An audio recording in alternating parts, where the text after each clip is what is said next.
Olá pessoal, tudo bem com vocês? Hoje a gente vai falar da construção de imagem da Elphaba. A Elphaba é uma personagem do filme Wicked, tá? Que lançou recentemente. E o Wicked é um filme em que a história se passa antes da Dorothy chegar em Mágico de Oz, né? Que a gente tem toda aquela narrativa do Mágico de Oz, né, da Dorothy passando pela estrada de pedras amarelas, né, e hoje a gente vai falar da Elphaba e da construção de imagem dela. Mas não se limitem apenas no figurino, tá? Eu não vou falar apenas do figurino, mas eu também vou falar do ambiente, da construção de imagem dela, de como a Elphaba vai se tornar a Elphaba ou a bruxa má, né? E eu fiz 2 vídeos, parte 1 e parte 2, falando do arco de personagem, não somente no figurino, mas da imagem que é construída em cima da Glinda, né? Será que você foi glinficada ou será que você foi elfabaficada? Desculpa pela piadinha. Enfim. Mas vamos lá. Bom, no ato 1 de Wicked, a gente tem um pouco mais sobre a vida da bruxa boa e da bruxa má, né? Já falei sobre a bruxa boa e agora eu vou falar sobre a bruxa má. Que não necessariamente ela seja má, mas que essa imagem de malvada dela foi construída.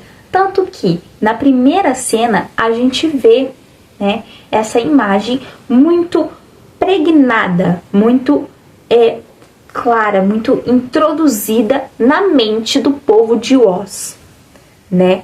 E a Glinda chega como a salvadora, né? A Glinda, ela chega como a mãe que vai acolher o povo de Oz, né? Não vejo ela como heroína, mas eu vejo ela como nessa imagem de acolhedora, de salvadora daquele povo que habita, certo?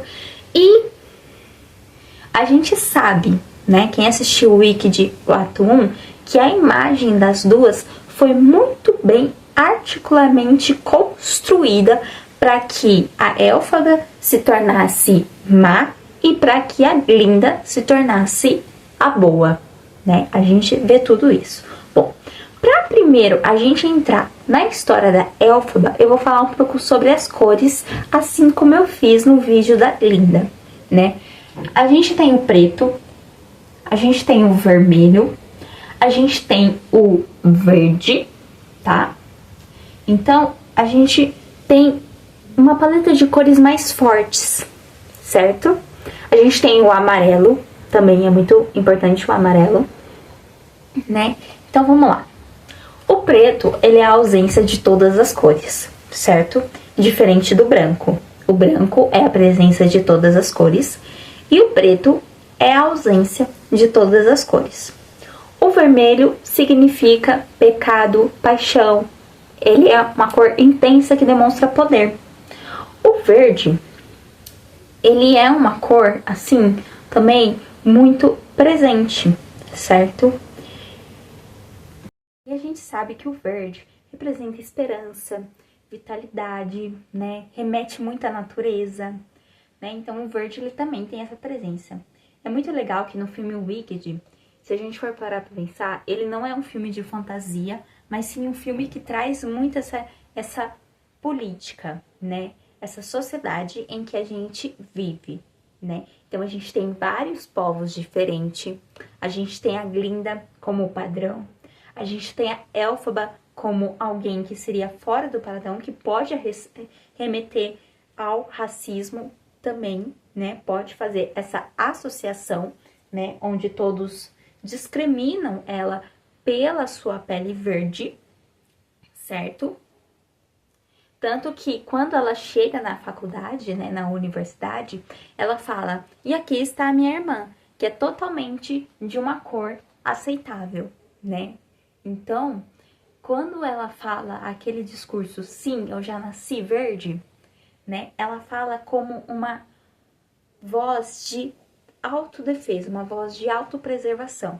Tanto que ela chega já posturada, né? A linguagem dela comunicativa é de alguém que está sempre em defesa, né? É de alguém que sempre está pronta para o ataque, né? Porque ela sabe que se ela não se defender, não vai ter ninguém para salvar ela, né? Tanto que às vezes ela acaba saindo como grosseira, né? Quando ela encontra o moço lá, o fileiro, que ele chama, filgueiro, eu não lembro o nome dele, gente, desculpa. Mas quando ela encontra ele, né? Ela já chega falando, né? Já deixando bem as claras. E ele fala, você sempre fica na defensiva? Isso é muito interessante, né? E tanto que essa fala dele acaba quebrando, né? O padrão que já estava instalado nela, porque ela já sabe, porque na cabeça dela ela já sabe que ela tem que se defender. Porque se ela não se defender, né? O que vai acontecer com ela? Porque ela sabe que não tem ninguém para salvar ela, né? Pelo contrário, ela que sempre defendeu as pessoas, né? Defendeu a irmã, enfim, né? Mas vamos voltar. Quando a Glinda está contando a história da Elphaba, né? A gente vê que a Elphaba é fruto de uma traição, certo? É fruto de uma traição e a gente sabe, pra quem vai ter spoiler sim, essa história, tá bom? Esse vídeo. A gente sabe que a Elphaba é filha do mágico de Oz, que na verdade ele não é mágico, ele não tem magia. E ele traz do mundo humano uma garrafinha verde, que é uma garrafinha de álcool. E ele, né, ele tem um caso com a mãe do governador, né? E aí ela fica grávida. Então a Elphaba é fruto de uma traição, né? E quando o mágico de Oz dá essa bebida pra mãe pra mãe da Elphaba tomar, isso causa que ela é verde, né? Causa a cor da pele dela. Por quê? O mágico de Oz é humano. O mágico de Oz é de um outro mundo, certo? E a mãe da Elphaba é de um outro mundo, é do mundo de Oz. Então, existe nós humanos e existe o povo de Oz, né? Então, são raças diferentes, certo? Não sei se nem pode falar raça, mas são mundos diferentes. Vou falar mundos diferentes para eu não falar besteira. Mas, enfim. E isso faz com que a Elphaba nasce verde, que tem essa mistura, e nasce com poderes, né? Porque os genes ali foram modificados, né? Se misturaram, certo? Quando ela nasce, a gente percebe que ela tem poderes desde bebezinha. E o pai rejeita achando que foi culpa dela, né? Então, a Elphaba, desde pequenininha, ela teve que aprender a se virar sozinha, né?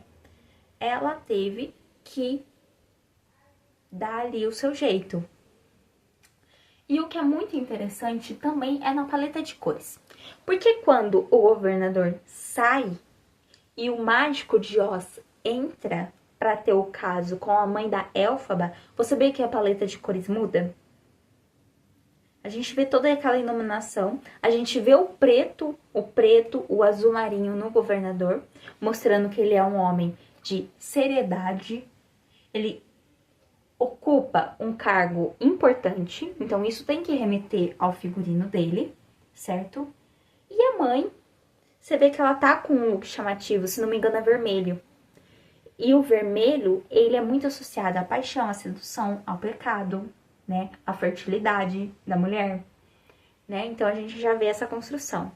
E aí também eu não sei se o amarelo, ele vai se encontrar nos tons da casa, se não me engano, ou até mesmo essa parte na roupa do Oz, né? Do mágico de Oz, né? Tanto que na cena de traição, tem cores muito fortes, muito intensas. Você vê o amarelo, né? Você vê o vermelho, você vê o verde, né? Então, são contrastes de mundos entre a Elphaba e a Glinda muito diferentes, né?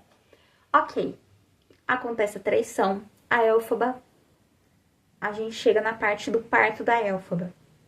E essa parte do parto, você vê que tem elementos muito amarelos, elementos de cores amarelas. Para quem não sabe, o amarelo, ele é muito representado quando a gente estuda história da arte e moda, né, em consultoria de imagem e estilo, a gente vê o amarelo. A gente sabe que o amarelo, ele é uma cor relacionada a... Como é que fala? Ele é uma cor relacionada à alegria, à diversão. No fast food, ele é uma cor que se complementa ali com o vermelho. Enfim, só que quando a gente vai estudar história da arte, quando a gente vai estudar essa parte mais artística, o vermelho, ele é muito associado à traição. Que nem, por exemplo, se a gente for analisar o quadro de Cupido e Psique, a gente tem a imagem, a gente tem o amarelo presente no quadro. Por quê? O quadro de Cupido e Psique é o quadro em que tem o anjo dormindo, entra, aí tem a Psique, né, por influências de suas irmãs, né, que questionavam, será que ele é realmente uma fera? Você nunca viu o olho dele, o rosto dele?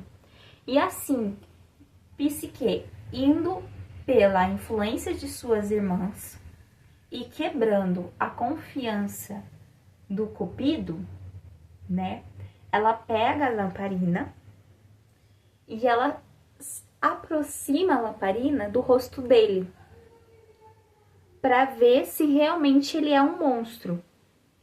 E ela vê que ele não é um monstro, né? Ela vê que ele é uma criatura muito bonita, que ele é um homem muito belo, né? E aí ela se assusta e a lamparina cai, acho que nele, sem querer. Ele vê aquela cena, né? Ele vê que ela, de certa forma, traiu a confiança dele, né? Por estar vendo o rosto dele. E ele vai embora, né? Então, no quadro de Cupido Psique, né? Tem ele deitado, tem a Psique pegando a lamparina e iluminando ele, né? E aí tem, né, aquela expressão dela. E o que isso significa? Na cama a gente vê tons de rosa, de vermelho, vermelho principalmente, né? Porque toda vez ele descia para fazer amor com ela e ia embora pela manhã, né? Representando o sexo, o amor, né? Toda essa parte de pecado. Ela ali representando a pureza, ele ali, beleza, enfim. Mas aí a gente tem a lamparina. A lamparina está em amarelo, né? Ela está em um fogo amarelo. E esse amarelo vai representar a traição de Psique perante a confiança do Cupido. Certo? Certo. E aí, quando a Elphaba nasce, você vê que o quarto é todo detalhado em amarelo. E o que isso significa? Significa a traição da mãe da Elphaba com o governador. Certo? Certo. Isso é muito interessante também. E aí, a gente tem a Elphaba sempre vestida de verde, né? Porque ela foi rejeitada pela família, tanto que a irmã dela é mimada, é mais aceita, tudo que acontece é para a irmã dela, é para o bem da irmã dela, é para satisfazer a irmã dela, e ela lá entra como uma protetora da irmã dela. Tanto que essa armadura que ela veste, tanto internamente como externamente, reflete isso na imagem de construção da personagem, né? Então, essa roupa preta eu vejo não como uma personalidade da Elphaba, mas eu vejo como uma necessidade de se proteger e de se sentir segura naquela armadura que ela fez, que ela fez para si mesma, né? Tanto que quando ela faz o cover dela, né, quando a Elba canta, você vê um punhado de cores. E são cores bem fortes, não são cores neutras, não são cores assim claras como as da Glinda, mas são cores fortes. Então tem rosa, tem amarelo, tem vermelho, significando assim entusiasmo, paixão, liberdade, que ela quer se libertar daquilo. E quando a madame lá, que eu esqueci o nome dela, né? A madame oferece essa migalha de atenção, essa migalha de ajuda para Elphaba, ela se sente bem, porque isso nunca foi ofertado para ela, certo? E no ato que ela canta o cover, na primeira parte do filme, né, você vê essas imagens dela sendo construída, essa imagem de liberdade que ela quer se soltar daquilo que lhe prende, né? Então é muito interessante. Tanto que ela usa bastante verde, né? Ela usa bastante tons neutros assim. E ela usa também, assim, cores mais sérias, né? Acho que por conta do lugar que ela viveu, né? Por conta do pai dela ser um governador. E sempre trazer essa armadura, sempre trazer essa imagem de uma pessoa séria, de uma pessoa diplomática, de um político, né? Então ela traz consigo mesma, tanto que quando ela já chega com uma postura, ela já chega informando a todos, entendeu? Não por maldade dela, por querer fazer maldade, mas por medo da rejeição, né? Muito interessante também uma outra coisa, que não só, mas também a modelagem das roupas delas, né? Não é uma modelagem fluida. Você vê que é uma modelagem bem armada, uma modelagem que tem presença, né? Mas uma presença, não uma presença como o figurino da Glinda, mas uma presença como como que eu posso dizer? Uma presença forte. Do tipo, eu estou aqui, eu me visto desse jeito e sim, eu sou verde, tá? E sim, eu sou uma pessoa justa e diplomática, né?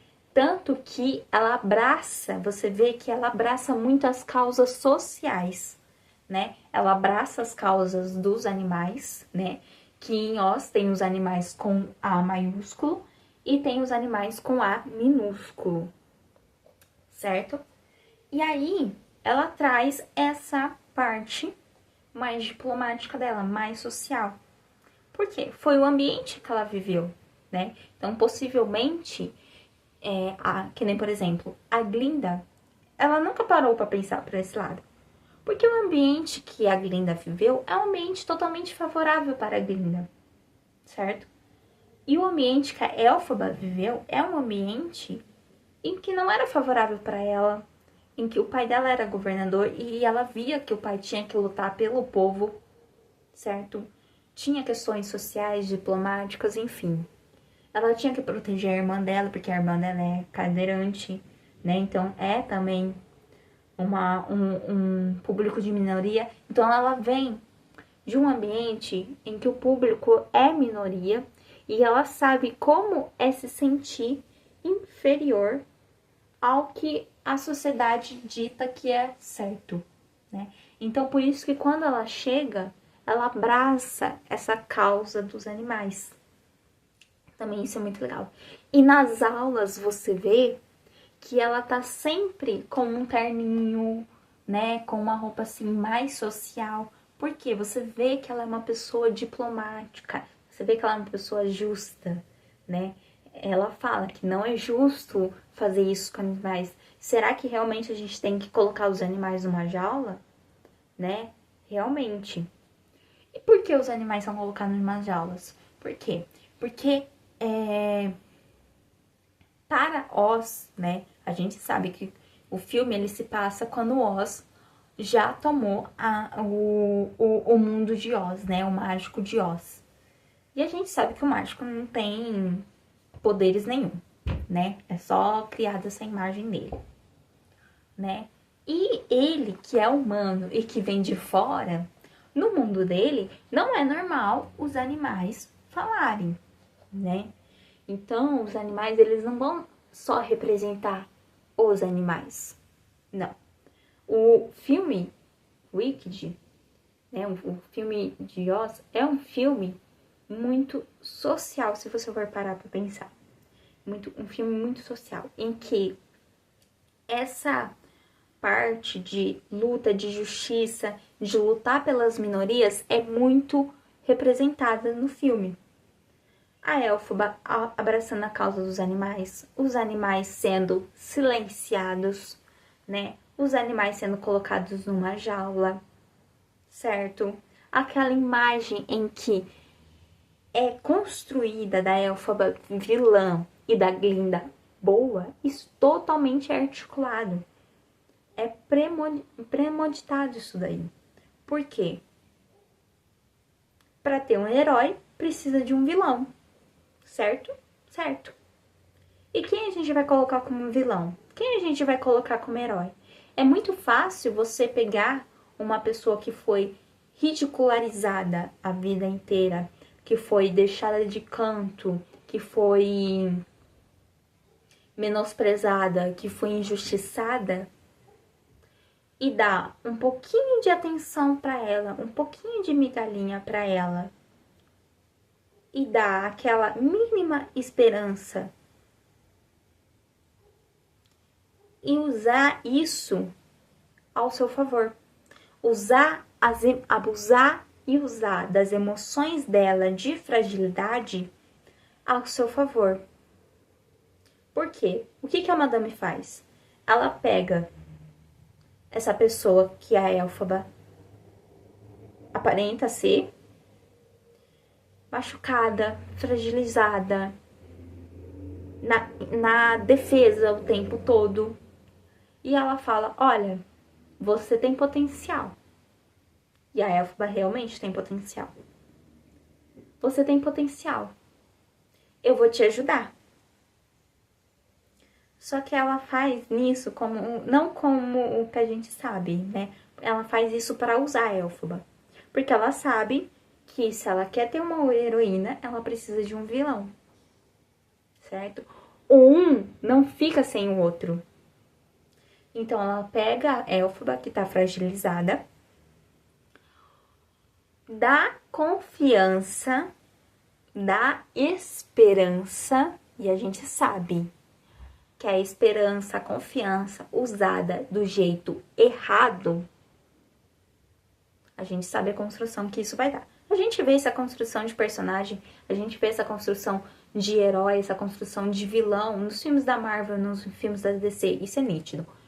Ela usa da ingenuidade da Elphaba desse lado, não a ingenuidade que a Glinda tem, mas uma ingenuidade diferente.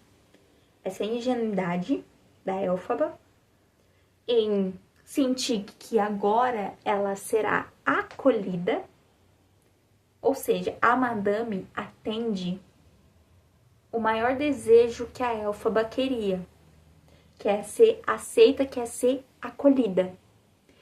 Tanto que no cover dela, na primeira parte do filme, ela se sente livre, ela se sente feliz, ela se sente, né? E a gente sabe que no decorrer do filme, a Elphaba vai se sentindo cada vez mais confiante, vai se sentindo cada vez do tipo, nossa, finalmente, agora alguém está olhando para mim. Agora, finalmente, eu vou ser aceita, né? Essas necessidades de aceitação. Visto em que a aceitação da Glinda é diferente do tipo de aceitação da Elphaba, tá? A aceitação que a Glinda, o jeito que a Glinda quer ser vista é diferente do jeito que a Elphaba quer ser vista, certo? Certo. E aí, né, há esse resquício de esperança,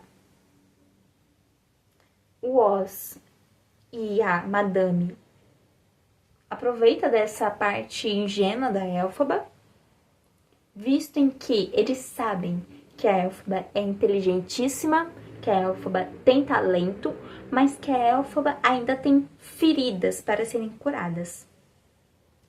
Então eles aproveitam dessas feridas da personagem para trazer essa migalha de esperança, esse mínimo de atenção que ela nunca recebeu, né?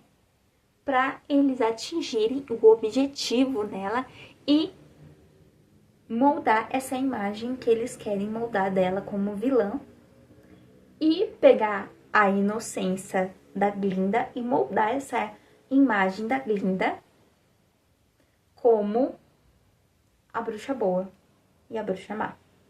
Um vilão sem herói, um herói sem vilão, né? Então isso é muito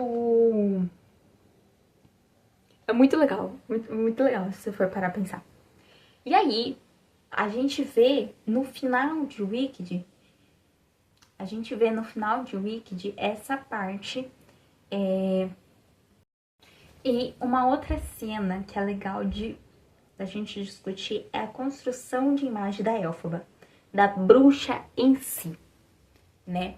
A gente vê que a Elphaba, ela ganha um chapéu da Glinda, né?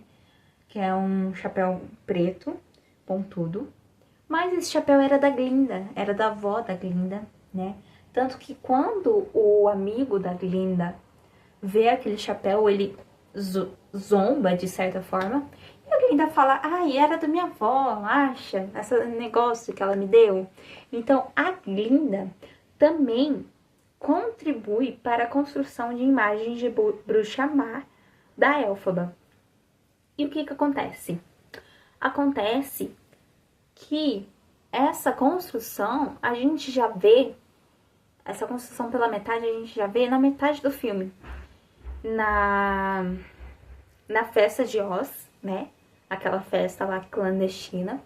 E a gente vê que a Elphaba já tá projetando aquela imagem dela de bruxa, né? Por quê? Porque o povo precisa de um entretenimento, né? O povo precisa de uma heroína. Só que para uma heroína precisa de uma vilã, né?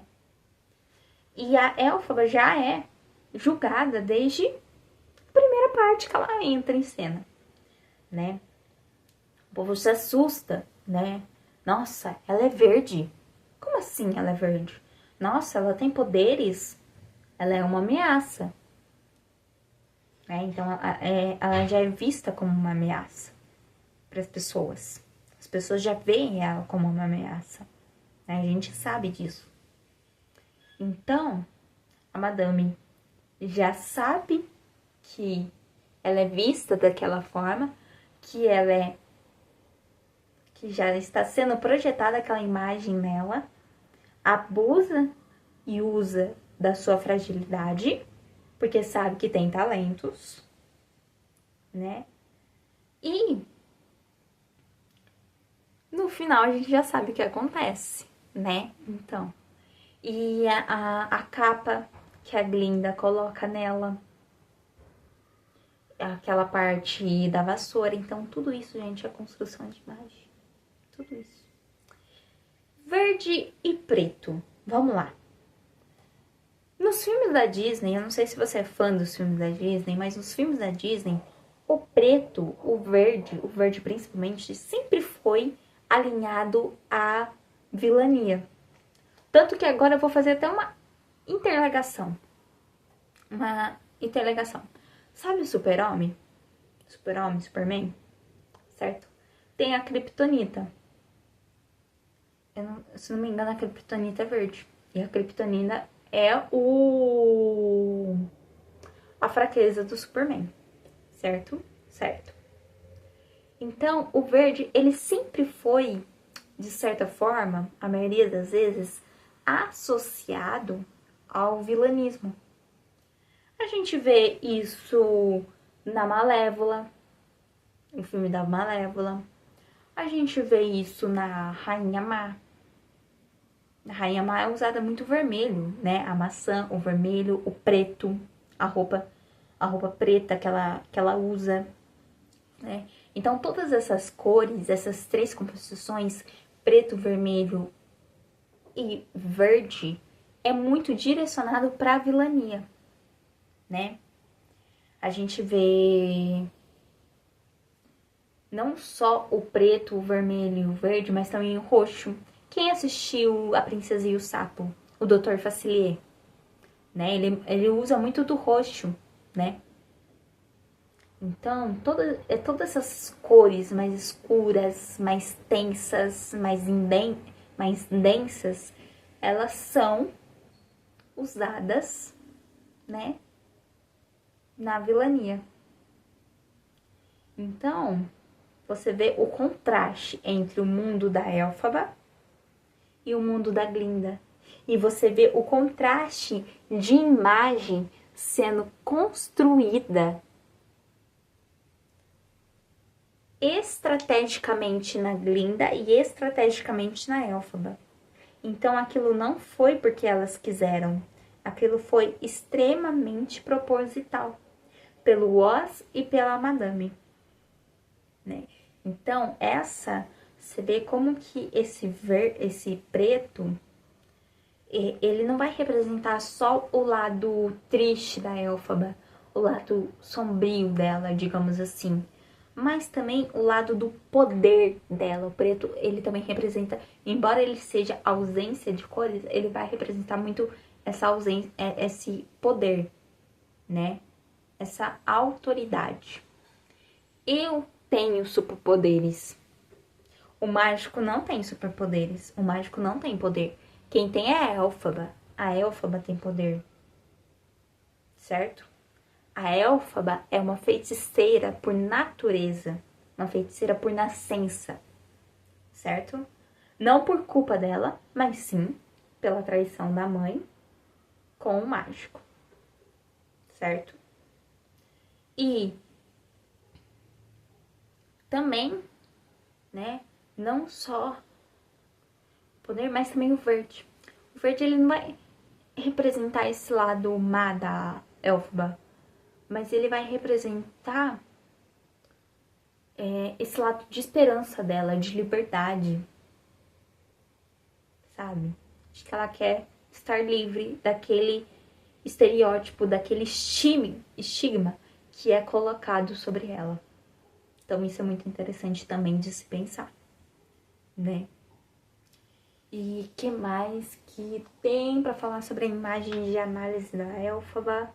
Eu não sei se eu consegui me aprofundar tanto com a da Glinda, mas eu acho que já dá pra gente ter uma noção muito bem interessante, certo? Bom, gente, eu acho que é isso. Se tiver mais alguma coisa que vocês querem que eu me aprofunde, comenta aqui nos comentários, tá? É isso, um beijo e até o próximo vídeo. Tchau!